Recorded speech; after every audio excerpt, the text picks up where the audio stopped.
এই মুহূর্তে জরুরি দরকার। তার আগে হান্নান মাসুদের একটি পোস্ট দিয়ে আলোচনায় আসতে চাই। হান্নান মাসুদ তার ভেরিফাইড পেজে যে পোস্ট দিয়েছেন, তিনি যেটি বলেছেন যে প্রত্যাশা ছিল ৩০০ আসনে নির্বাচন করার, নির্বাচন করে ৬টি আসন পেলেও সেটি সম্মানজনক হতো। জামাতের সঙ্গে জোট করা ভুল ছিল বলবো না, পরিস্থিতি বা নানা কারণে সেদিকে তাদেরকে যেতে বাধ্য হয়েছেন। আর যদি নাও যেতাম আরো ভালো হতো। মানে যদি জামাতের সঙ্গে এনসিপি জোটে না যেত আরো কি ভালো হতো কিনা?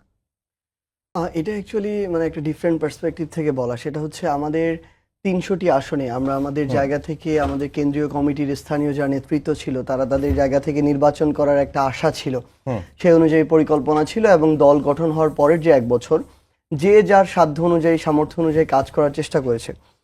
পরবর্তীতে আমরা কিন্তু প্রথম ধাপে ১২৫টি আসনে আমরা আমাদের মনোনয়ন প্রত্যাশী যারা ছিল তাদেরকে আমরা ফিক্সড করেছিলাম যে এই ১২৫টি আসনে এই মানুষগুলো ইলেকশন করবে। তারা তাদের জায়গা থেকে কাজও করেছে, কিন্তু সবশেষ সময় এসে আমাদের কাছে মনে হয়েছে যে দীর্ঘমেয়াদী একটা বৃহৎ স্বার্থকে সামনে রেখে আমরা আমাদের জায়গা থেকে নির্বাচনী জোটে অংশগ্রহণ করেছি। ১১ দলীয় যে নির্বাচনী জোট, সেখানে আমাদের ৩০ জন নির্বাচন করেছে। তো এই ৩০টি আসনে নির্বাচন করে আমাদের ভোটের পার্সেন্টেজ প্রায় 3%-এর মতো। তাহলে আমাদের বাকি ২৭০টি যে আসনগুলোতে আমরা করতে পারিনি, খুব স্বাভাবিকভাবে ওখানে আমাদের যারা প্রার্থী ছিল তাদের মধ্যে কিছুটা হতাশা আছে। এবং সেই যে ভোটগুলো আমরা ওই মাঠের পরিস্থিতি অবজার্ভ করা, এই ৩০টি আসন যেভাবে পেয়েছি ওইখানে কিন্তু সেরকম ভাবে পাইনি। এবং সামগ্রিকভাবে সাংগঠনিক অবস্থা এই ৩০টি আসন যতটুকু এগিয়ে গিয়েছে ওই ২৭০টি আসনে পেছানো। হয়তো এই বিষয়গুলোকে চিন্তা করে হান্নান মাসুদ এই কথাটি বলেছিল, কিন্তু আমরা আমাদের জায়গা থেকে এটি মনে করি যে আমরা সবাই একসাথে মিলে এই সিদ্ধান্তটি নিয়েছিলাম যে আমরা নির্বাচনী জোটেই যাচ্ছি। কারণ দিন শেষে আসলে কি মাঠের বাস্তবতা হলো, মানুষ তাদের জায়গা থেকে তাদের এটা যেমন ঠিক যে তারা দেখে যে কোন দলটাকে তাদের ভোটটা দেওয়া উচিত, তারা তাদের আকাঙ্ক্ষাটাকে ধারণ করে, সে অনুযায়ী কাজ করে। আবার এইটাও ঠিক, মানুষ তাদের ভোট কিন্তু নষ্ট করতে চায় না।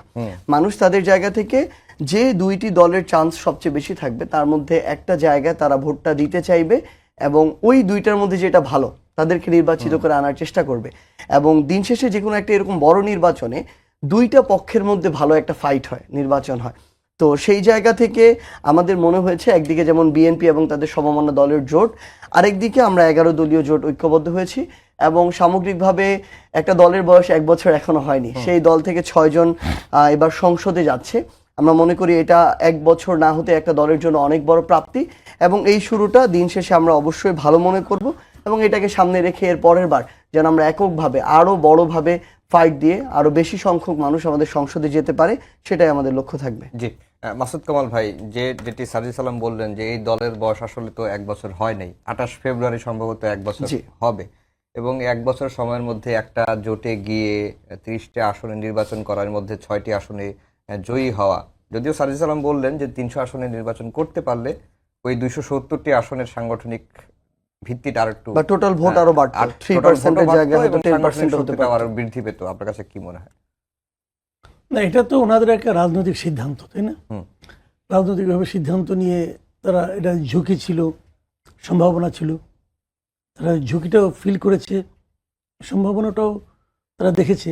বাট আমি এই ব্যক্তিগতভাবে মানে আমি পার্সোনালি মনে করি এবং আগেও আমি বহুবার বলেছি যে আমার প্রত্যাশা ছিল তারা সারা দেশে এই নির্বাচনকে তারা ইগনোর করবে। আমার ইচ্ছা ছিল যে তারা আগামী ৫ বছর পরের নির্বাচন নিয়ে চিন্তা করবে এবং ওটার জন্য তারা যদি সারা দেশে ৩০০ আসনে তারা প্রার্থী দিতে পারতো তাহলে অন্তত ৩০০ আসনের লোক কিন্তু শাপলাগুলিকে চিনত। এখন ২৭০ আসনের লোক কিন্তু শাপলাগুলি চিনি না। তো এটা চেনা তাদের প্রাথমিকভাবে ওটা ছিল তাদের প্রয়োজনীয় কাজ। ওনাকে ছোট একটা গাছ বললেন, আপনি এই গাছটার মধ্যে এখনই ফল হতে পারে অথবা গাছটা একটু বড় হওয়ার পর ফল হতে পারে। আমি বড় হওয়ার পর ফল হওয়াটাকে পছন্দ করব, ওইটা আমার কাছে মনে হবে অর্গানিক। আর আপনি এমনি এটাকে এখনই ফল ফলাইতে পারেন, কিন্তু ওই ফল কিন্তু খাইতেও খুব একটা স্বাদ হয় না, ওই ফল দিয়ে ওই গাছের আপনার গুরুত্ব মাপতে পারবেন না। ৬ জন তারা পেয়েছেন। এটা এখন হয়তো এনসিপি ৬ জনের দল হলো, কিন্তু তখন এনসিপি কিন্তু সারা দেশের দল হতো। এত দ্রুত প্রত্যাশার দরকারও ছিল না। এনসিপির জন্য প্রথম দিকে কিছু ভুল হয়ে গেছে।